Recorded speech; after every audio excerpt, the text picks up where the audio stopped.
उसमें भोक्तापन है ही नहीं, हो सकता ही नहीं। तथापि सुख दुख का भोक्ता तो स्वयं पुरुष चेतन ही बनता है। अर्थात सुखी दुखी तो स्वयं पुरुष चेतन ही होता है, जड़ नहीं। क्योंकि जड़ में सुखी दुखी होने की शक्ति और योग्यता नहीं है, तो फिर पुरुष में भोक्तापन है ही नहीं, और सुख दुख का भोक्ता पुरुष ही बनता है। ये दोनों बातें कैसे? ये दोनों बातें कैसे? भोग के समय जो भोगाकार सुख दुखाकार वृत्ति बनती है, वह तो प्रकृति की होती है और प्रकृति में ही होती है। परंतु उस वृत्ति के साथ तादात्म्य होने से सुखी दुखी होना, अर्थात मैं सुखी हूँ, मैं दुखी हूँ, ऐसी मान्यता अपने में स्वयं पुरुष ही करता है। कारण कि यह मानना पुरुष के बिना नहीं होता, अर्थात यह मानना पुरुष में ही हो सकता है, जड़ में नहीं। इस दृष्टि से पुरुष भोक्ता कहा गया है।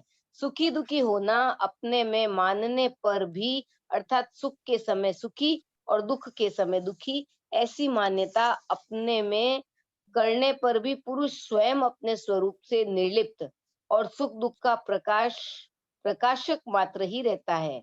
इस दृष्टि से पुरुष में भोक्तापन है नहीं और हो सकता ही नहीं। कारण कि एक देशीय से ही भोक्तापन होता है और एक देशीयपन अहंकार से होता है। अहंकार प्रकृति का कार्य है और प्रकृति जड़ है, अतः इसका कार्य भी जड़ ही होता है, अर्थात भोक्तापन भी जड़ ही होता है। इसलिए भोक्तापन पुरुष चेतन में नहीं है। अगर यह पुरुष सुख के समय सुखी और दुख के समय दुखी होता, तो इसका स्वरूप परिवर्तनशील ही होता, क्योंकि सुख का भी आरंभ और अंत होता है और दुख का भी आरंभ और अंत होता है। ऐसे ही यह पुरुष भी आरंभ और अंत वाला हो जाता है, जो कि सर्वथा अनुचित है। कारण कि गीता ने इसको अक्षर, अव्यय और निर्लिप्त कहा है, और तत्वज्ञ महापुरुषों ने इसका स्वरूप एक रस एक रूप माना है। अगर इस पुरुष को सुख के समय सुखी और दुख के समय दुखी होने वाला ही माने, तो फिर पुरुष सदा एक रस एक रूप रहता है, ऐसा कैसे कह सकते हैं? नारायण नारायण नारायण नारायण। नारायण नारायण नारायण आवाज नारायण में हाँ। नारायण नारायण नारायण नारायण नारायण नारायण गोविंद गोपाल की जय। महाराज जी का है क्या आज आने का? बात हुई क्या आपके?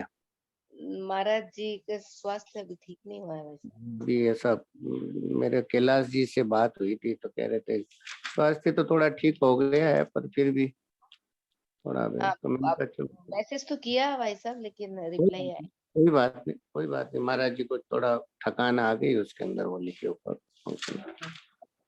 ठीक है। नारायण नारायण नारायण नारायण नारायण नारायण नारायण नारायण नारायण नारायण गोविंद गोपाल की जय। भाई हमें तो 2-3 दिन से अभी ये जब से ये श्लोक आया है ना, चर्चा चल रही है ना, तब से ऐसा लग रहा है कि महाराज श्री कोई हमें विशेष चीज देना चाहते हैं। आज सुबह की जैसे सत्संग में भी आया ना, जैसे भगवान ने एकदम अपने आप को चौड़े कर दिया है, ऐसे न ऐसे ये इतनी विलक्षण बात है। इस बात को भी महाराज श्री अपने को एकदम सरलता से सब साधक साधिकाओं को देना चाहते हैं। इसलिए मन में कई बार ऐसी इच्छा होती है कि जो अपन ने जिसको अभी महाराज जी की वाणी सुनने से ऐसा लगता है कि जिसको भगवत प्राप्ति को इतना कठिन मान रखा है, एकदम ऐसे मान रखा है कि ये तो ऐसे कैसे हो सकती है, इसको महाराज जी ने एकदम इतना सरल और सुगम कर दिया कि साधक इस धारणा को ही मिटा देवे। हाँ, कठिन है कि ये हो नहीं सकती, ये बिल्कुल इसके ऊपर लाल लाइन फेर दे।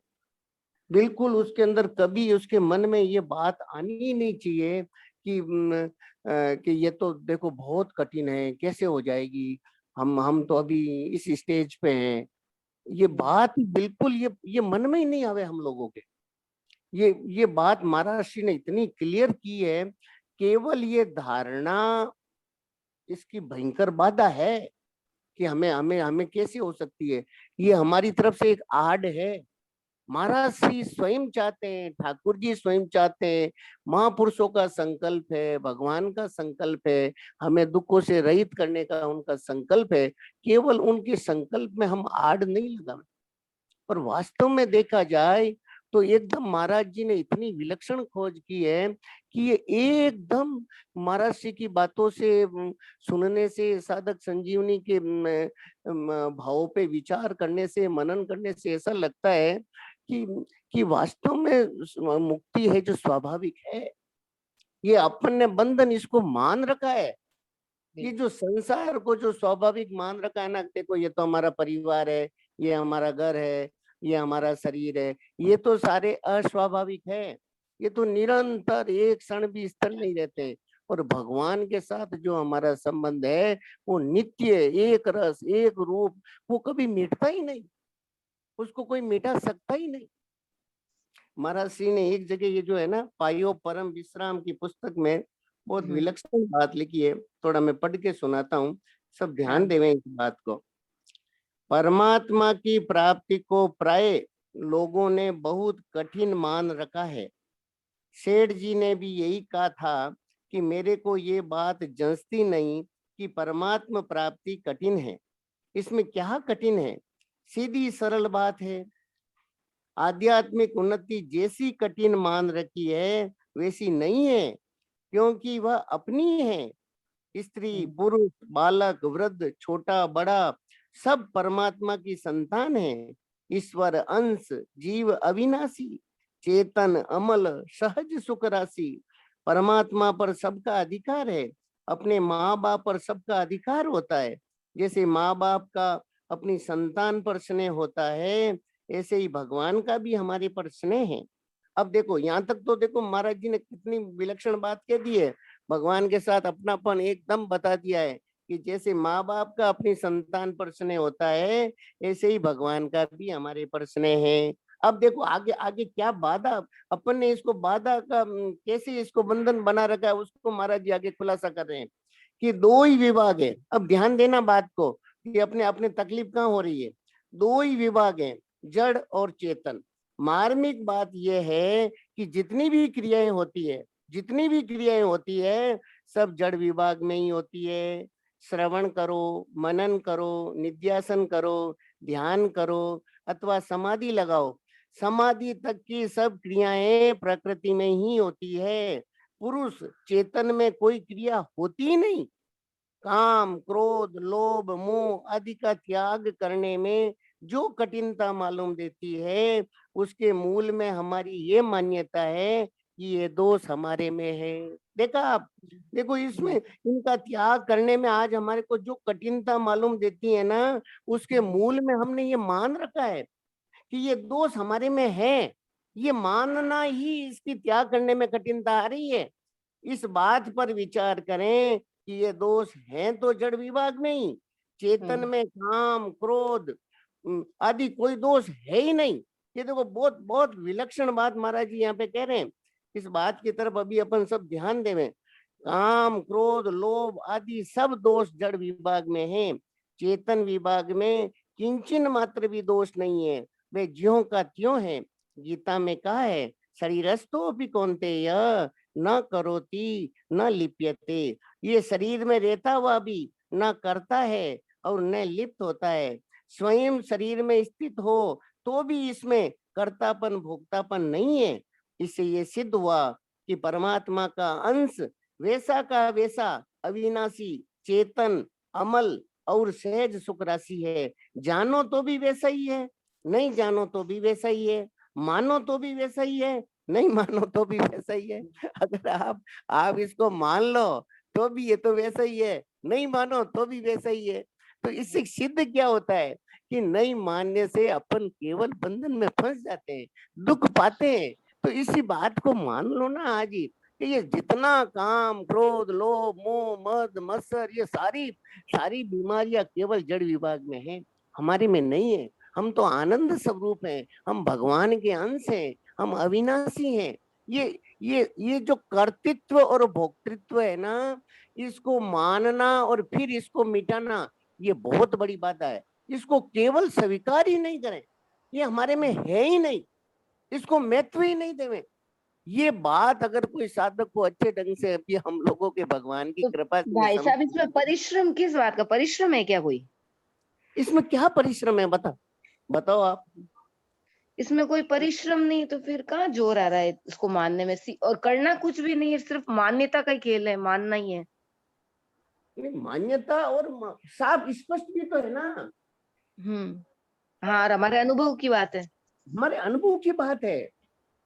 आप देखो अभी ये जो श्लोक का अपने 3-4 दिन पिछले दिनों से, कुछ दिनों से ये हो रहा है ना इसके बारे में, तो आप देखो जितने साधक साधिकाएं जुड़ी हुई है, मैं कहता हूँ वो आने मात्र से, उनके बैठने मात्र से, भगवान की कृपा से, महापुरुषों की कृपा से ये बात मां कारण शरीर में पहुंच ही जाएगी, उनके स्वयं में ये बात स्पर्श कर ही जाएगी कि भाई हम करता तो नहीं है, हम भले ही हमारे को ये लगता है पर हम वास्तव में हम करता नहीं है। ये केवल आज जो अभी जो प्रमुख समस्या, ये बंधन का कारण, जन्म मरण का कारण, संताप का कारण, दुख का कारण, ये सारी बीमारियों का कारण केवल अहंकार है कि मैं करता हूं। ये सारी बीमारियों का कारण है। वो आया ना रामचरित में, समसृति मूल शूल प्रद नाना, शूल प्रद नाना, सकल शोकदा यक अभिमाना, सकल शोकदा यक अभिमाना। सकल शोक, सब शोक का, सब दुखों का कारण ये केवल मेपन है, ये अहंकार है कि मैं करता हूं, मेरे द्वारा होता है, मेरे कारण से होता है, अगर मैं नहीं करती तो ये होता ही नहीं, मैं वहां पे नहीं। ये केवल केवल अपनी मूर्खता है और कुछ नहीं है। इसको साधक कैसे ही करके भगवान की कृपा से, महापुरुषों की कृपा से, उनके शब्दों को एकदम सहज स्वीकार कर ले में कि भाई वास्तव में तो बात यह है कि स्वरूप में कर्तापन नहीं है। ये बात आते ही महाराज श्री यहाँ पे कह रहे हैं कि जड़ विभाग का त्याग कर दो तो एकदम मुक्ति है। अभी अभी इसी क्षण हमारे में बंधन है ही नहीं, काम क्रोध आदि हमारे में है ही नहीं। आप ध्यान नहीं देते, ध्यान दें तो बिल्कुल सीधी सरल बात है। मुक्ति स्वाभाविक है, स्वतः सिद्ध है, इसमें कोई बाधा नहीं है। कितनी ऊंची, कितनी श्रेष्ठ बात है, इसकी महिमा कोई कह नहीं सकता। स्वयं में विकार कभी आता ही नहीं, आ सकता ही नहीं, इसमें कर्तृत्व भोक्तृत्व है ही नहीं। बताओ आप, ये एकदम निर्मल है, ये नई बात है, बड़ी अलौकिक विचित्र बात है। ऐसी बात सुनने को भी नहीं मिलती। महाराज जी कितनी विलक्षण बात कह रहे हैं, आप ध्यान दो अपन सब लोग। महाराज जी कह रहे हैं ऐसी बात सुनने को भी नहीं मिलती, ये बड़ी अलौकिक विचित्र बात है। सर्वणायपि बहु भीरियो न लभ्ये, बहुत लोगों को तो ये सुनने को भी मिलती नहीं है। इससे बढ़कर विद्या कोई है नहीं, हुई नहीं, होगी नहीं, होनी संभव नहीं। इसको जो समझना चाहे वह समझ सकता है। पढ़ा लिखा बिल्कुल नहीं हो, एक अक्षर का भी ज्ञान नहीं हो, वह भी समझ सकता है। कितनी विलक्षण बात है। कोई योग्यता की जरूरत नहीं, कुछ भी आवश्यकता नहीं।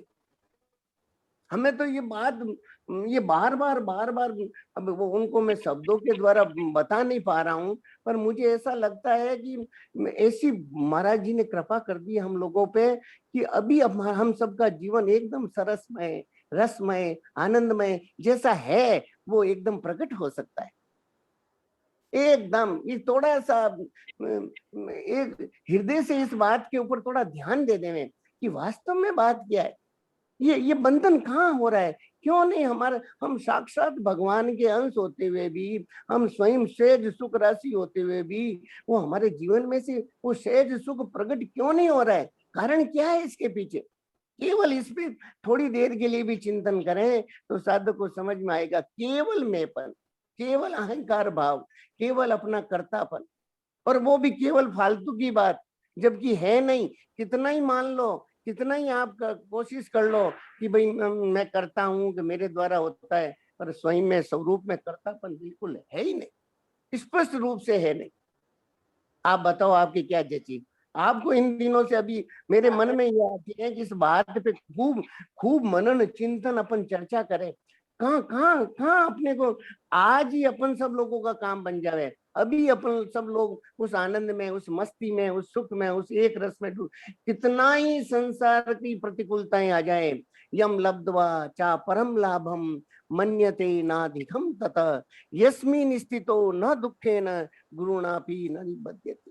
कितना भयंकर से भयंकर दुख आ जावे, दो पहाड़ों के बीच में शरीर को पीस देवे तो भी हमें दुख नहीं होवे, और इससे बढ़कर कोई लाभ नहीं। ऐसी ऐसी ऐसी ऐसी भगवान की कृपा से वो चीज हमारे को अभी अभी वर्तमान में मिल सकती है।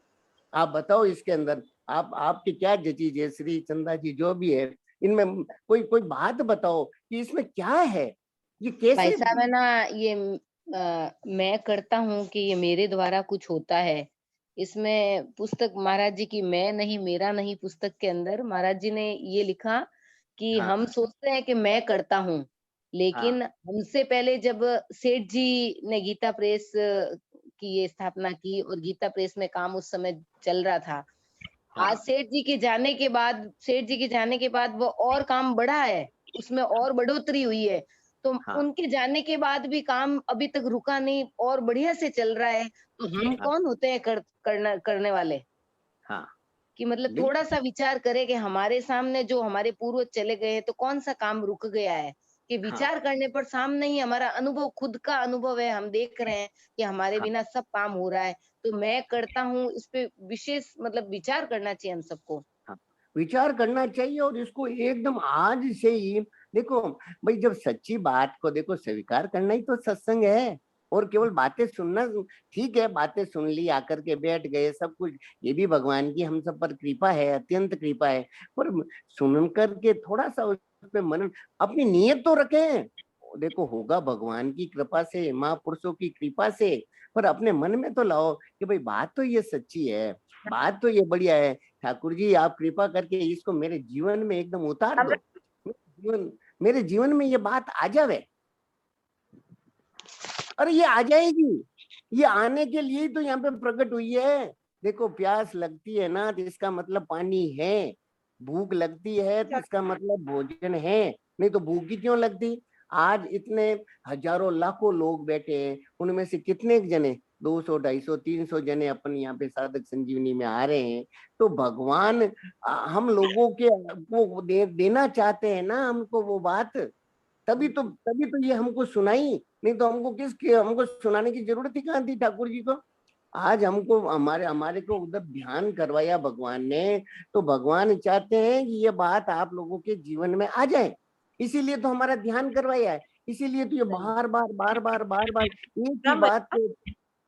हाँ हाँ प्रणाम। बताओ। मेरी हाँ बताओ।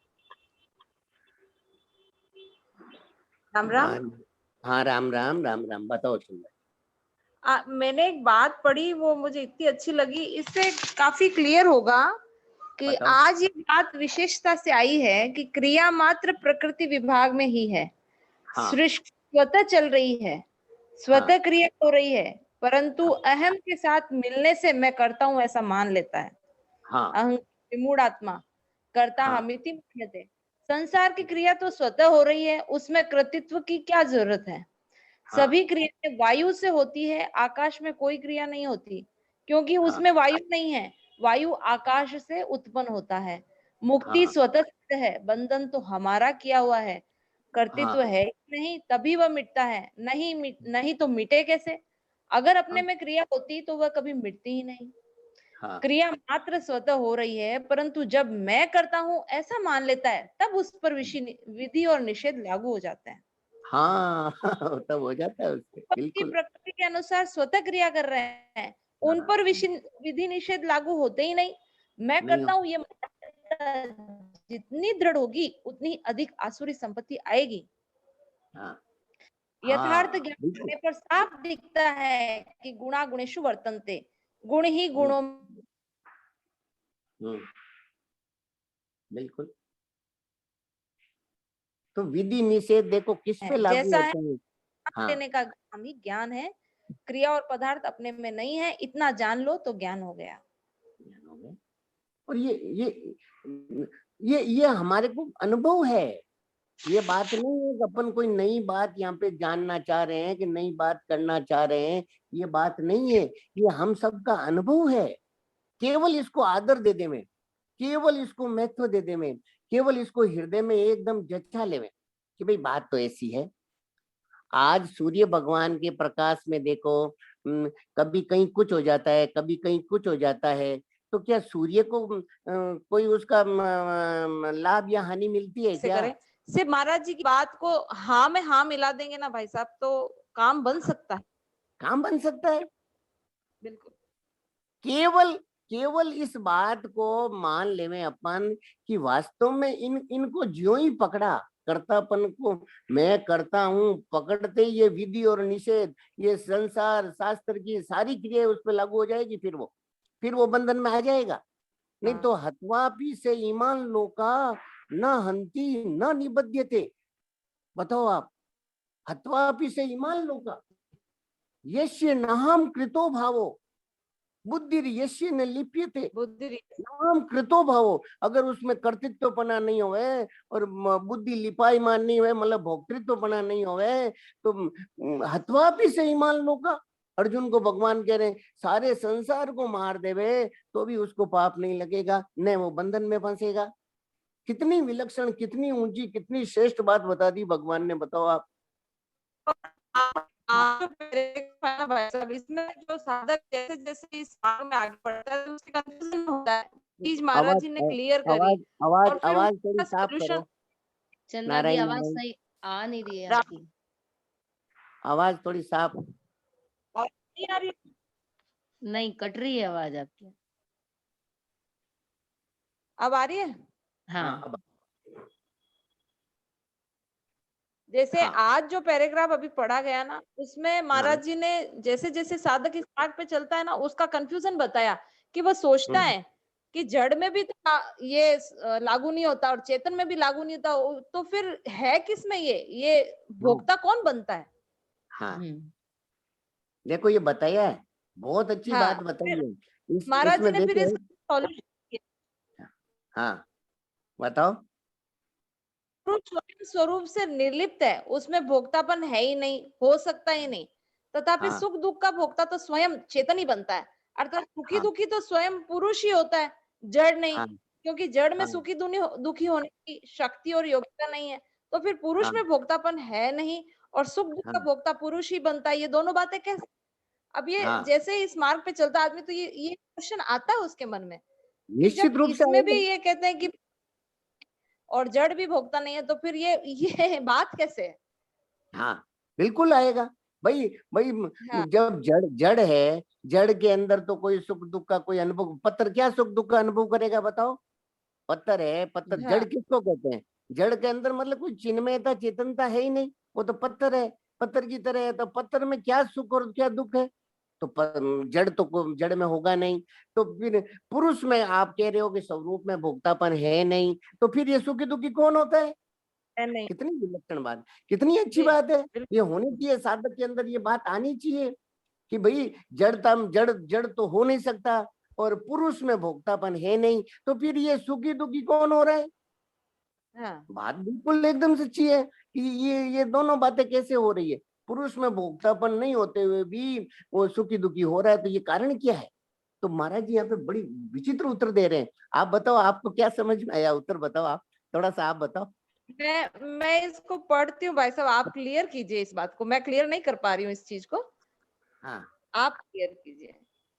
पढ़िए आप। भोग के समय जो भोगाकार सुख दुखाकार वृत्ति बनती है, वह तो प्रकृति की होती है हाँ और प्रकृति में ही होती है, हाँ परंतु उस वृत्ति के साथ तादात्म्य होने से सुखी दुखी होना, अर्थात मैं सुखी हूँ, मैं दुखी हूँ, ऐसी मान्यता अपने में स्वयं पुरुष ही करता है। हाँ कारण कि वह मानना पुरुष के बिना नहीं होता, क्योंकि जड़ हाँ तो मान्यता, जड़ में तो मान्यता क्या करेगा? जड़ पुरुष ही मान्यता करेगा, अर्थात ये हम्म मानना पुरुष में ही हो सकता है, जड़ में नहीं। इस हम्म दृष्टि से पुरुष भोक्ता कहा गया है। सुखी हम्म दुखी होना अपने में मानने पर भी, अर्थात सुख के समय सुखी और दुख के समय दुखी, ऐसी मान्यता अपने में करने पर भी पुरुष स्वयं अपने स्वरूप से निर्लिप्त और सुख दुख का प्रकाश मात्र ही रहता है। होता है। इस दृष्टि आप से इसमें मतलब इसमें इतना देखो। होने होने पर भी को निर्लिप्त ही माने। हाँ इस दृष्टि से इस पुरुष दृष्टि में, से हाँ भोक्तापन है ही नहीं और हो सकता ही नहीं, कारण नहीं, कि एक देशीयपन से ही भोक्तापन होता है और एक देशीयपन से ही अहंकार होता है। आप भाई हम्म। साहब ये बताइए एक देशीयपन क्या है? यहाँ पे ये देखो लाइन समझ में नहीं आई। देखो देखो, इसमें बड़ी बड़ी विलक्षण बात कही। अपन सब इसको चर्चा के द्वारा समझने का प्रयास करें। देखो अपन देखो, महापुरुषों की बातों को अपन समझ नहीं सकते, ये तो कोई महापुरुषों की कृपा से ही समझ सकते हैं। उनकी कृपा से ही अपने को ये अपनी दृष्टि वहां जा सकती है।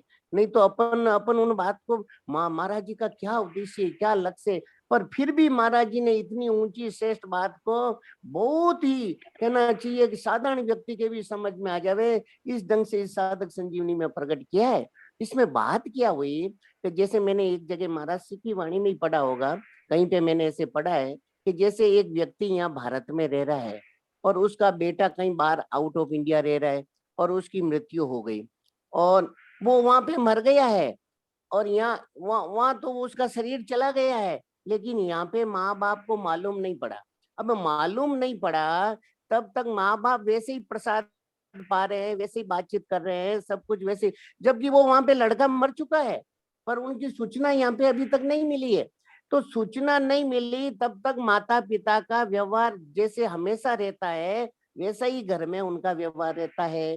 पर ज्यों ही सूचना मिली कि आपका बेटा वो शरीर उसका शांत हो गया है वहां पे, तो ये सूचना मिलती, देखो ये बात बात ये यहाँ पे ये समझना कि जो वृत्ति हो रही है वो वृत्ति तो प्रकृति में हो रही है। मर तो गया बेटा, तो काफी समय हो गया उसको मरे हुए, पर भाई वृत्ति के साथ में ज्यों ही इन्होंने तादाद में किया, ज्यों ही उन्होंने कहा अरे मेरा बेटा मर गया, वो अब ये ज्यों ही उसके साथ तदाकार हुए, तदाकार होते ही वो सुखी या दुखी वो उनके अंदर आरोपित हो गया।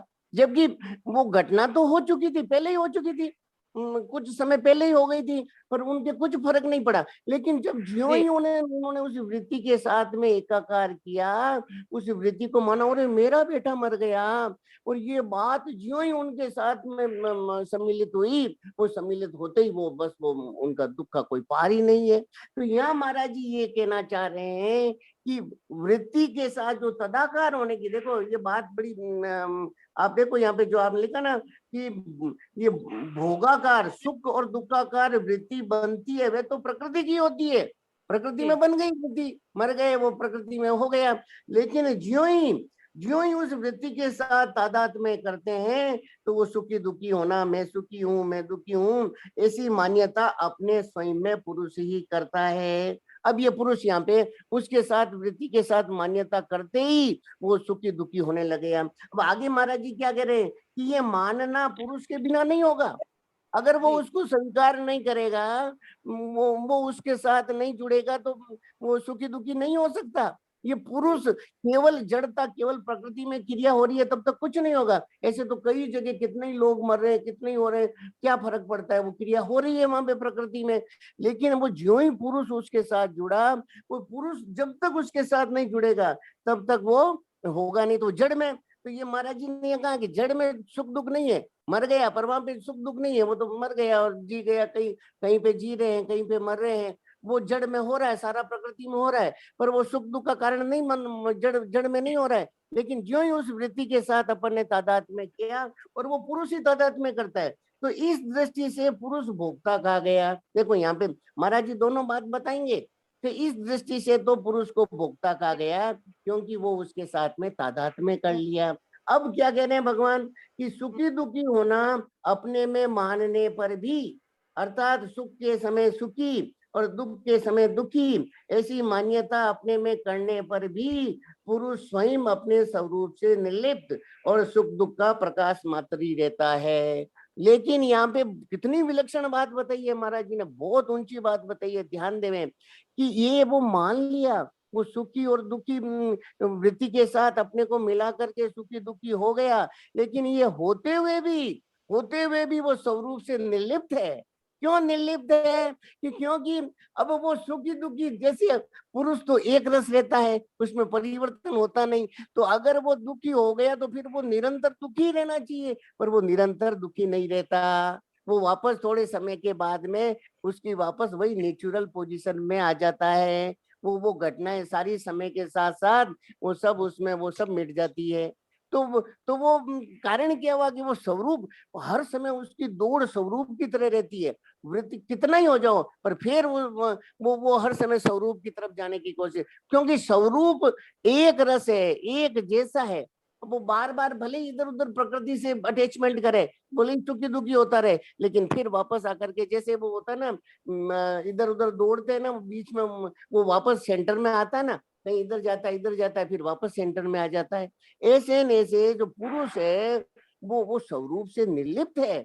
वो चाहे कितना ही कर लो, कुछ भी कर लो, पर फिर भी वो उसके अंदर सुख दुख की वृत्ति स्थायी रूप से नहीं रह सकती। ये यहाँ पे महाराज जी बता रहे हैं। और सुख दुख का वो प्रकाशक मात्र ही रहता है, क्योंकि उसको मालूम है, वो कहेगा कि अरे उस समय इतना मेरे बेटे की सूचना आ गई, तो वो प्रकाशक है, उसको एकदम उस सुख दुख का वो प्रकाशक है, उसके प्रकाश में ही ये घटना हो रही है।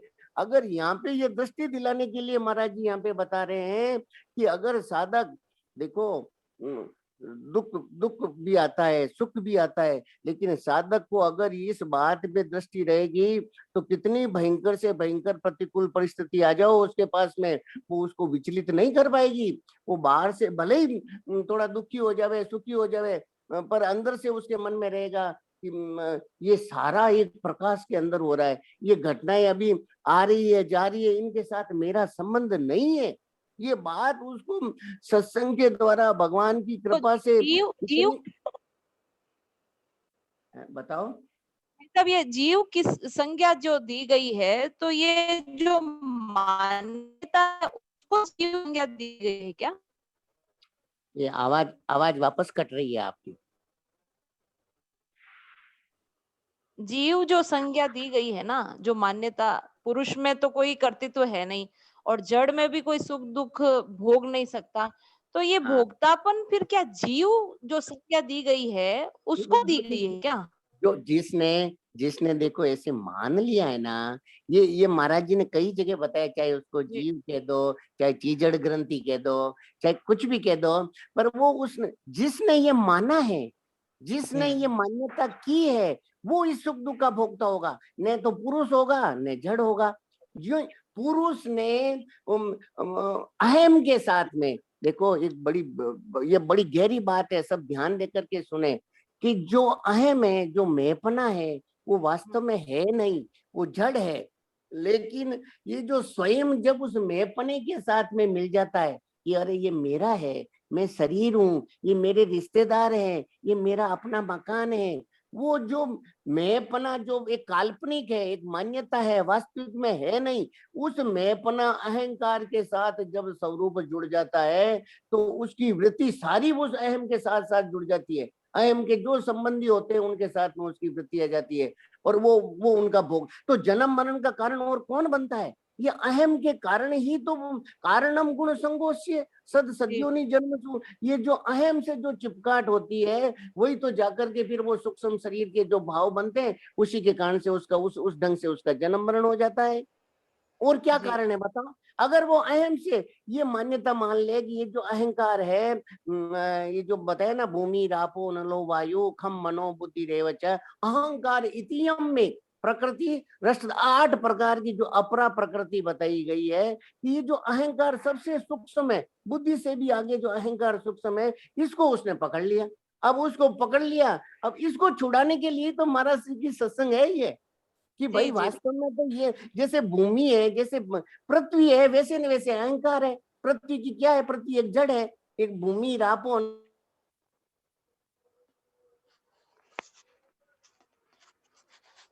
मेरा तो हूँ। आवाज कट रही है भाई साहब आपकी।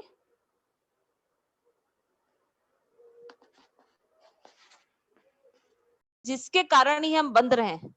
हाँ,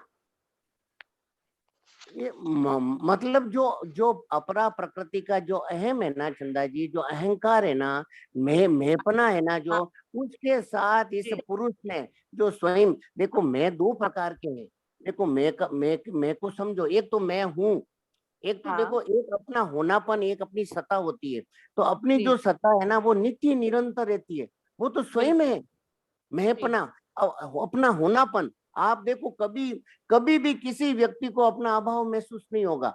वो जो होनापन है ना, वो स्वयं की सत्ता है, वो भगवान का अंश है साक्षात, उसकी भगवान के साथ अभिन्नता है। और एक मैंपना जो काल्पनिक यहाँ पे अपन ने बांध लिया कि अरे मैं तो इनका माँ बाप हूँ, मैं पति हूँ, मैं पुरुष हूँ, मैं अच्छा जानकार हूँ, मेरे में ये योग्यता है, मैं धनवान हूँ। ये जो मैंपना जो हाँ, अपन ने यहाँ पे जो शरीर मान्यता, को लेकर हमने मैंपना बांधा है। हाँ, ये बंधन का कारण है। जी ये जी जो जी। मेपना है ना, ये जो ये दो वो जो वास्तविक जो स्वयं पुरुष है, उसने इस मेपने को अटैच कर लिया, इस मेपने के साथ में वो मिल गया। अब इस मेपने के साथ मिल जाने से क्या हो गया कि बस अब वो कर्ता और भोक्ता, अब वो उसमें कर्तृत्वपना भी आ गया, भोक्तृत्वपना भी आ गया, और वो बंधन का कारण बन गया। और वो जन्म मरण में बस वो सुख दुख हानि लाभ और जीवन पर्यंत वो इसमें फंसा रहे, जबकि ये है नहीं। जी ये जैसे भूमि रापो अनलो वायु, जैसे पृथ्वी का एक छोटा सा एक ढगला होता है ना जड़, वैसे न वैसे ये अहम है। हाँ ये हाँ बड़ी विचित्र बात, तभी तो भगवान ने कहा है कि सहज सुख राशि, उसमें भोक्तापन और कर्तापन आप स्वीकार ही मत करो। जी। मतलब ये नहीं कि पहले आकर के उसको मिटाना है, अरे साहब ये मैंने कर लिया, तब मैं इसको मिटाने का प्रयास करूं, नहीं। आप अपने पहले से ही ये बात स्वीकार ही कर लो कि अरे मुझे स्वयं में तो न तो कर्तापन है न भोक्तापन है, मैं तो साक्षात भगवान का अंश हूँ, मुझ में कर्तापन भोक्तापन है ही नहीं। हाँ शुरू से ही अस्वीकार कर दो। तो शुरू बिल्कुल। से ही अस्वीकार करते ही उसको काम क्रोध लोभ मोह मद मत्सर ये सारी बीमारियां हट जाएगी।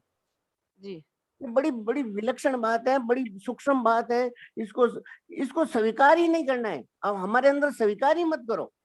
तो मुक्ति अभी है, अभी अभी सहज स्वाभाविक। आप इसको ये मत समझो कि अरे ऐसे कैसे मुक्ति हो जाएगी, ऐसे कैसे कल्याण हो जाएगा, ऐसे कैसे हम आनंद में हो जाएंगे। बिल्कुल अभी अभी इसी क्षण। पहले पहले स्वीकार करें फिर मिटाएं, इससे अच्छा पहले स्वीकार ही नहीं करें कि हम में है ही नहीं। है ही नहीं, वास्तव में बात यही है। ये स्वामी बिल्कुल। जी महाराज की बहुत विलक्षण खोज है। स्वामी जी जी महाराज कहते हैं आप इसको स्वीकार ही मत करो कि मेरे में कर्तृत्व और भोक्तृत्व है, क्योंकि है ही नहीं। मेरे में है ही नहीं, मेरे में कैसे हो सकते हैं।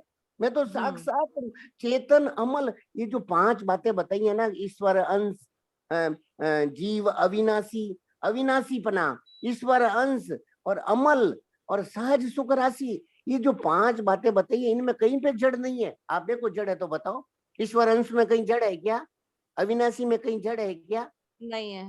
चेतन में कहीं जड़ है क्या, अमल में कहीं जड़ है क्या, सहज सुख राशि में कहीं जड़ है क्या। ये जो जी पांच बातें बताई है भगवान ने, ये इतनी विलक्षण बात बताई है, इनमें जड़ता है ही नहीं, इनमें जी। चिन्मयता ही है, चेतनता ही है।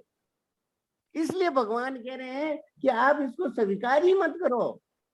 ये देखो, ये महाराज जी ने यहाँ पे बड़ी, ऐसा मुझे ऐसे लगता है कि अगर जैसे कोई इसको अगर इसको स्वीकार कर ले और उसको जब दिख भी रहा है कि मैं मतलब घुल मिल भी जाए तो भी माने कि मैं घुला मिला नहीं हूँ, हाँ तो भी बिल्कुल यही माने कि मतलब बात हिम्मत है। करे इस चीज की। हाँ ये हिम्मत हिम्मत कर ले कि नहीं, महाराज जी ने कहा है ना नहीं घुल मिलते हैं तो हम नहीं घुल मिल रहे, भले ही हमें वो समझ में आए चाहे नहीं आए, लेकिन ये पक्की बात अगर हम मान ले महाराज जी की बात, तो वो धीरे धीरे आ जाएगी।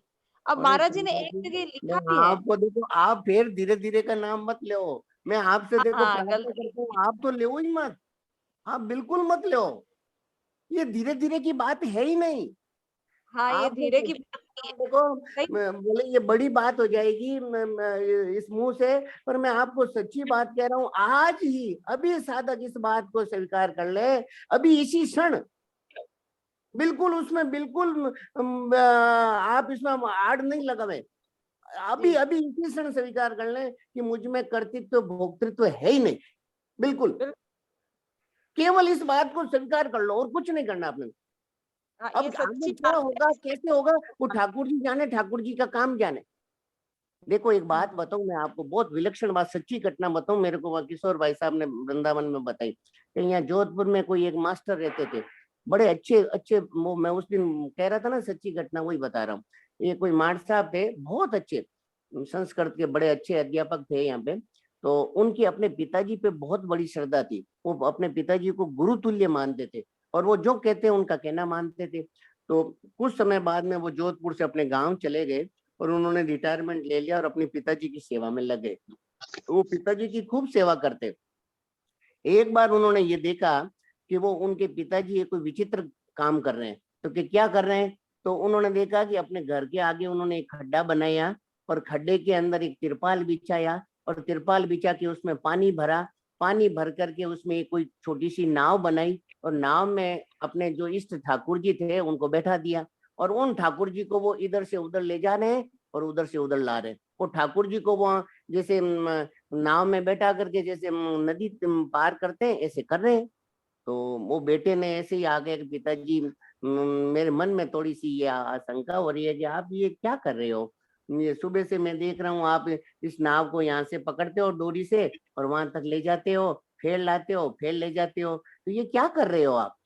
तो उन्होंने कहा भाई कि मैं आज मुरारी बापू की सत्संग में गया तो वहां मुरारी बापू का एक प्रसंग आया जिसमें मुरारी बापू ने कहा कि केवट है ना जो भगवान को यहाँ से वहां तक वो गंगा मैया को पार करवाता है। तो इस ढंग से जो अपने घर में जो ठाकुर जी है, जो अपने इष्ट है, जो अपने अपने सेव्य ठाकुर जी है जिनसे वो प्रेम करते हैं, वो अपने ठाकुर जी को भी अगर नाव में बैठा करके इस ढंग से नाव में बैठा करके पार लगा देवे तो ठाकुर जी उसको पार लगा देते हैं, उसको भवसागर पार करवा देते हैं।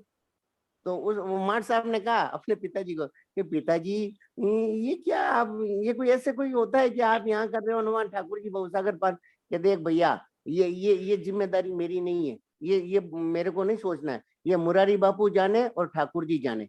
मैंने तो उन्होंने कहा कि यहाँ से यहाँ तक आप ठाकुर जी को नाव में बैठा करके पार कर, तो मैं वो काम कर रहा हूँ। अब आगे क्या करना है वो मुरारी बापू जाने और उनके ठाकुर जी जाने। ऐसे ही ऐसे मेरे मन में ये बात आई कि महाराज जी कह रहे हैं कि अपने में कर्तृत्व और भोक्तृत्व नहीं है, अपन आज ही अभी स्वीकार कर लो, आगे क्या होगा कैसे होगा ये महाराज जी जाने और ठाकुर जी जाने, हम उस पंचायती में क्यों पड़े। जी आप क्या आप ध्यान में गया चंदा जी नहीं गया आपके। बिल्कुल भाई साहब बिल्कुल। अपने को आगे बिल्कुल कि ऐसा हो जाएगा ऐसा हो जाएगा, क्या होगा क्या नहीं होगा वो महाराज जी जाने और महाराज जी का काम जाने। हमारा काम तो इतना ही है कि सच्ची बात को स्वीकार करना है कि हमारे में कर्तृत्व और भोक्तृत्व नहीं है, स्वीकार ही नहीं करना है, स्वीकार करना ही नहीं, बिल्कुल स्वीकार नहीं करना है। क्या हो रहा है कैसे हो रहा है, क्या घटना घटित हो रही है क्या नहीं हो रही है वो जाने, उनका काम जाने, हमारे में नहीं है। हमारे में कर्तृत्व और भोक्तृत्व लेश मात्र ही नहीं। यहाँ पे महाराज जी ने एक दिया भी है, यहाँ पे हाँ। ये बात आते ही महाराज जी ने एक और पैराग्राफ सामने ला दिया जिससे ये बात पक्की हो हाँ। जाएगी। साधक की ये खास बात है कि संसार में कितना ही घुल मिल जाए तो भी न करोति न हाँ। लिप्यते रहे। सत्ता लिप्त कैसे हाँ। होगी, ये खत्म रहनी चाहिए। युद्ध भी करना पड़े तो सत्ता में क्या फर्क पड़ा, सच्ची बात को मान लो, अनुभव न हो तो भी वास्तविकता तो वास्तविकता ही रहेगी। कमजोरी मन बुद्धि में अहंता में है, सत्ता में नहीं। अवस्था कमजोर है पर तत्व कमजोर नहीं। नकली हाँ। स्थिति को लेकर असली बात का निरादर मत करो। हाँ। मेरी बात का आदर नहीं करते पर बोध नहीं हुआ इसको आदर देते हो, ये भूल है। वाह, कितनी कितनी देखो आप कितनी श्रेष्ठ बात महाराज जी बता रहे हैं। जी केवल महाराज जी मेरी बात जो मैंने कह दी उसका आदर कर दो। बस आदर कर दो। जी बहुत बहुत जल्दी भगवान की कृपा अभी बरस रही है। अभी अभी समझो, अभी भगवान आज भी महाराज जी ने अपनी क्लिप में कहा कि भगवान बहुत सस्ते हो गए अभी, क्योंकि सच विश्वास करने वाले रहे ही नहीं। थोड़ा सा विश्वास करते हैं फिर डगमगा जाते हैं, ये क्या होगा। अभी बहुत कम जने सत्संग में भी आप देखो, सत्संग भी करेंगे सब कुछ करेंगे लेकिन एकदम जो विकल्प रहित भगवान पे विश्वास करना है, महापुरुषों की वाणी पे विश्वास करना है, ऐसे बहुत कम साधक हैं और बहुत कम है।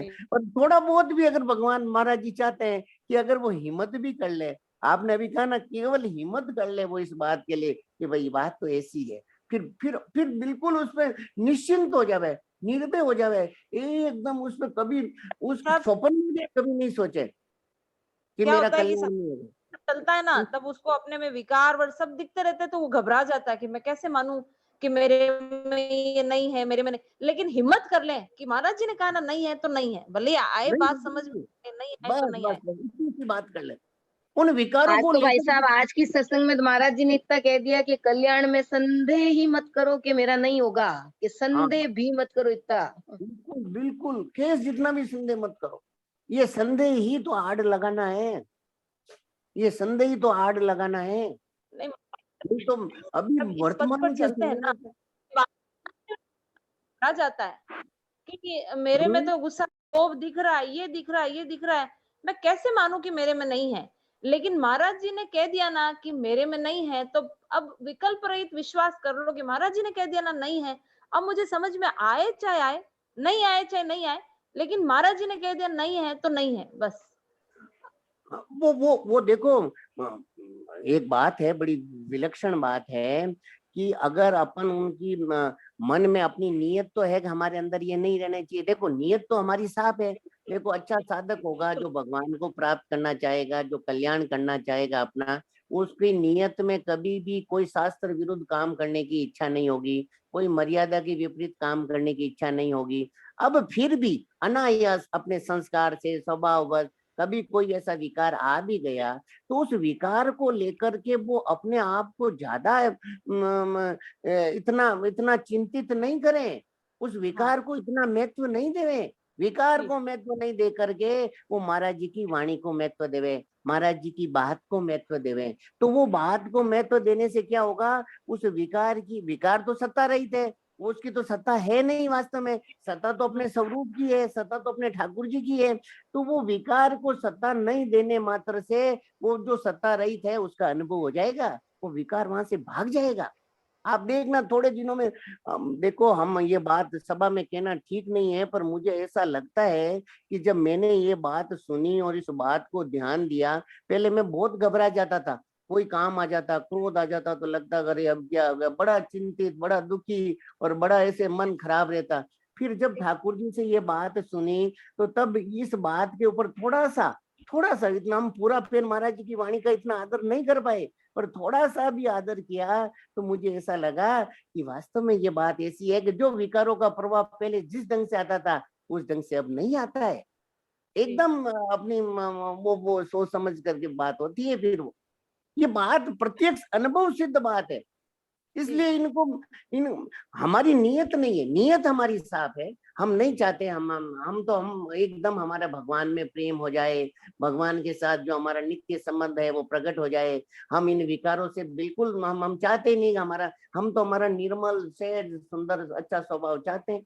अब फिर कोई स्वभाववश या कारणवश या कोई कुसंग से या खान पान से या कोई इस ढंग से कोई विकार आ जाए, उत्पन्न आ जाए, तो उस विकार को महत्व नहीं देना है, ये बात है। हाँ। और कोई बात इसमें पढ़नी है तो पढ़ो, या और कोई बात किसी को भी कोई बात पूछनी है तो अपना हैंड रेज करे। आज की सत्संग बहुत मार्मिक सत्संग है, ये ये जीवन को बनाने वाला सत्संग है। कर दूं क्या फिर? इनका हाथ खड़ा है बिमला जी डागा का, ये पैराग्राफ करें या पहले प्रश्न? कर लो पैराग्राफ कर लो, आप क्या है। जी। अतः उसका कार्य, अहंकार प्रकृति का कार्य है और प्रकृति जड़ है, अतः उसका कार्य भी जड़ ही होता है, अर्थात भोक्तापन भी जड़ ही होता है। इसलिए भोक्तापन पुरुष में नहीं है, चेतन में नहीं है। अगर ये पुरुष सुख के समय सुखी और दुख के समय दुखी होता तो इसका स्वरूप परिवर्तनशील ही होता, क्योंकि सुख का भी आरंभ और अंत होता है तथा दुख का भी आरंभ और अंत होता है।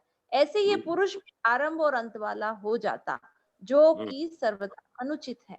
कारण कि गीता ने इसको अक्षर, अव्यय और निर्लिप्त कहा है, और तत्वज्ञ पुरुषों ने इसका स्वरूप एक रस एक रूप माना है। अगर इस पुरुष को सुख के समय सुखी और दुख के समय दुखी होना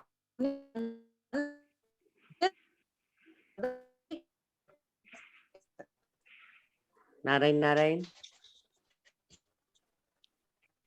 नारायण नारायण। हाँ, आवाज बंद कट गई ना आपकी। हाँ, राम राम।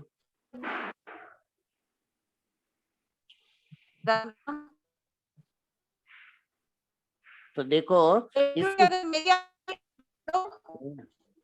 आवाज कट रही चंदा दी। आगे वालों का ले लेते आप पढ़ो, discuss। आप पढ़ो। आप- देखो ये जो बात बताई है ना, देखो कि अगर वो सुख के समय सुखी और दुख के समय दुखी हो जावे तो फिर वो एक रस कैसे हुआ, जबकि वो तो एक रस रहने वाला है पुरुष। तो इसलिए महाराज जी यहाँ पे कह रहे हैं कि वो जो जो अपना स्वरूप परिवर्तनशील नहीं है, अपरिवर्तन स्वरूप है उसका। और सुख सुख और दुख, अगर वो कभी सुखी हो गया कभी दुखी हो गया तो फिर वो तो परिवर्तित हो गया। वो तो जैसे जड़ जड़ हो रहा है वैसे कि वैसे ये असत हो रहा है, जैसे जैसे ये भी परिवर्तन होने लगे हैं, जबकि ऐसा होता नहीं है। इसलिए पुरुष के अंदर भोक्तापन नहीं है। ये महाराज जी यहाँ पे इस बात को लेकर के ये सिद्ध करना चाहते हैं कि भोक्तापन है जो पुरुष ने उस अहम के साथ जो अपना संबंध मान लिया, तो दोनों मिलकर के जो एक चीजड़ ग्रंथि बनी, जो एक जीव बना, उसके अंदर ये जो चीज है जो आ रहा है भोक्तापन। जबकि स्वयं में न तो पुरुष में भोक्तापन है न जड़ में भोक्तापन है। ये बात यहाँ पे बता। हाँ, अब यहाँ पे कोई क्या पूछना चाह रहे हैं? हाँ, इनका खोलो बिमला जी का। नारायण नारायण। हाँ, जय श्री कृष्णा। हाँ, जय श्री कृष्णा, जय श्री कृष्णा। बोलो। अरे मैं बहुत देरी से ज्वाइन करी हूँ। मैं अभी 10-15 दिन से मैं अभी ज्वाइन की हूँ, तो मेरे को थोड़ा सा सहज सुख राशि पे समझना है और स्थूल शरीर और हमको कारण शरीर के बारे में समझना है। ये कारण शरीर अपने किसको बोलते हैं? देखो 3 शरीर होते हैं। स्थूल शरीर हाँ तो अपना दिखता ही है अपने को, हाँ तो हाँ तो अपने सामने दिख ही रहा है। सूक्ष्म हाँ शरीर होता है, वो चिंतन होता है, मन और बुद्धि होता है ना, जो चिंतन और जो अपन विचार करते हैं ना, वो सब हाँ। सूक्ष्म शरीर के कार्य होते हैं। और अच्छा। कारण शरीर होता है, वो अपना स्वभाव होता है। अपना स्वभाव जिसको आप क्या बताओगे? कईयों का स्वभाव देखो, दो गाय होती है, एक गाय मारने वाली होती है और एक गाय चुपचाप ठंडी शांत रहती है। दोनों ही गायें हैं, पर उस गाय का हाँ, स्वभाव शांत है, उस गाय का स्वभाव मारने का है।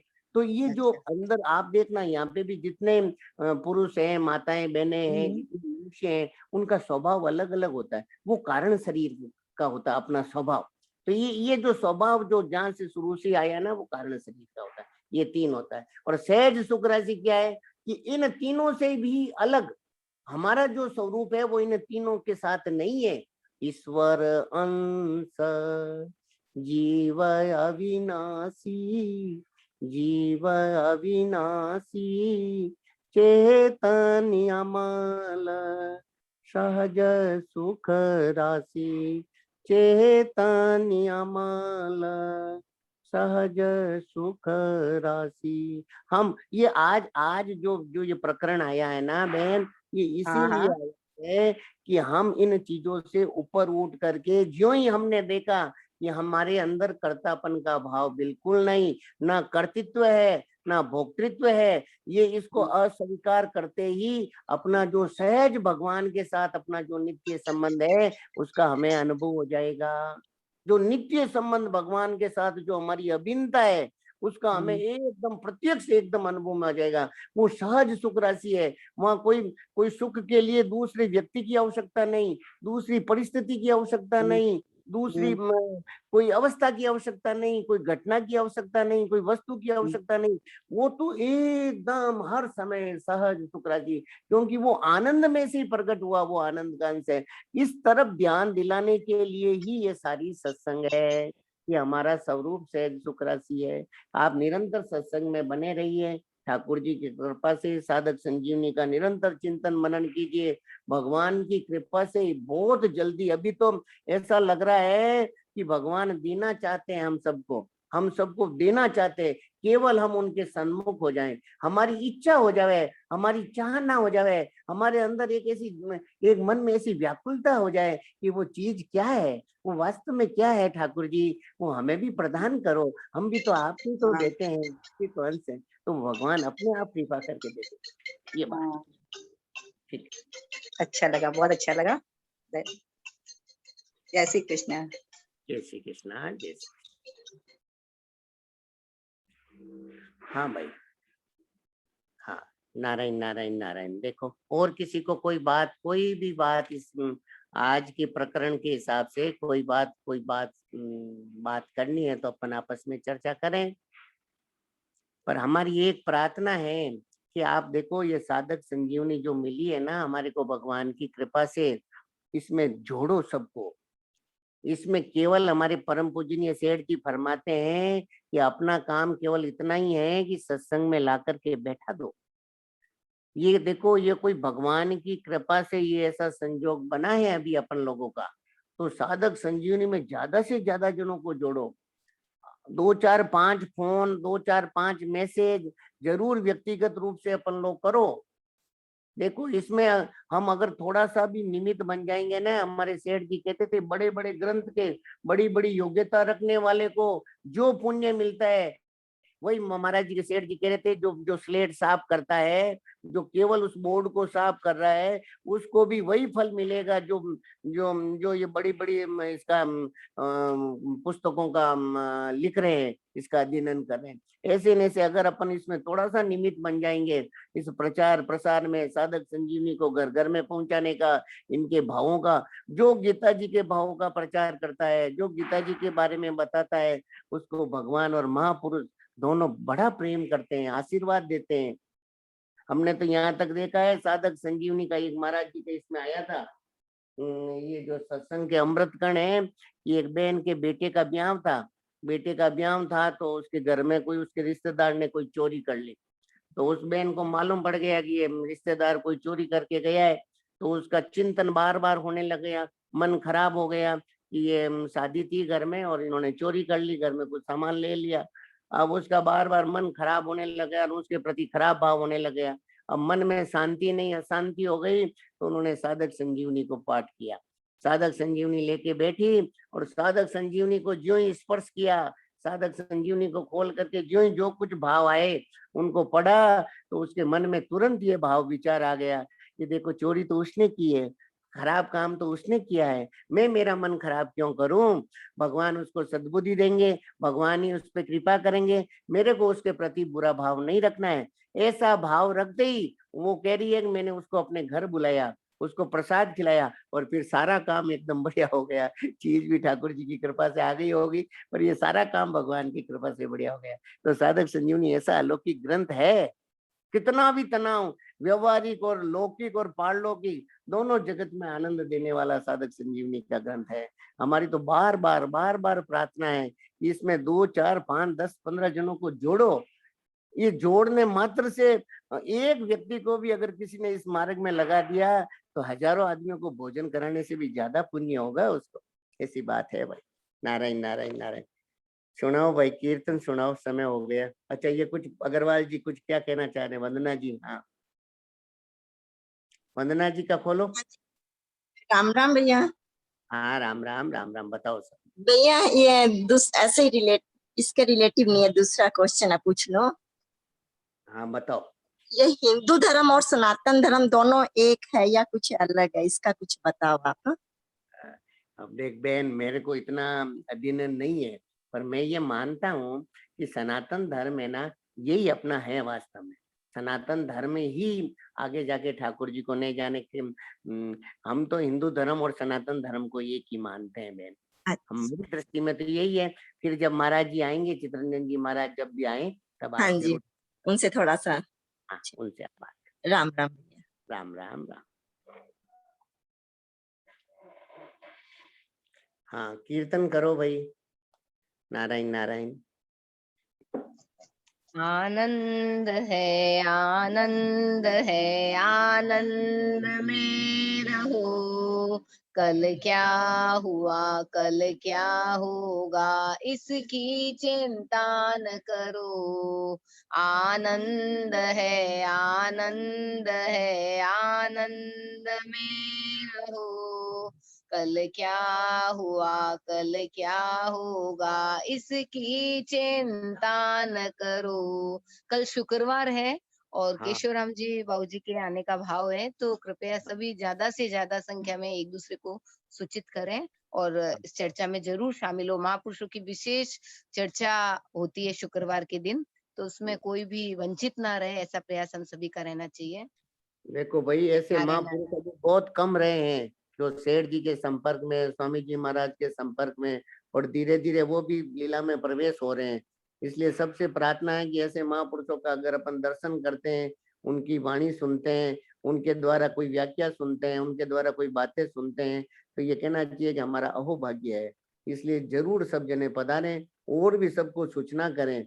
इस समय मालूम नहीं कब कौन सी घटना घटित हो जाए, और हमारे को ये अवसर से हम राधे श्याम जी एक बार अपने जूम पे आए, फिर देखो आज अपन बुलाना चाहे तो कैसे आ सकते हैं। आज तो वो ठाकुर जी की लीला में प्रवेश हो गए। ऐसे न ऐसे देखो भाई, समय का कुछ कह नहीं सकते, इसलिए सब जरूर जरूर सबको सूचना देकर आने का भाव रखें।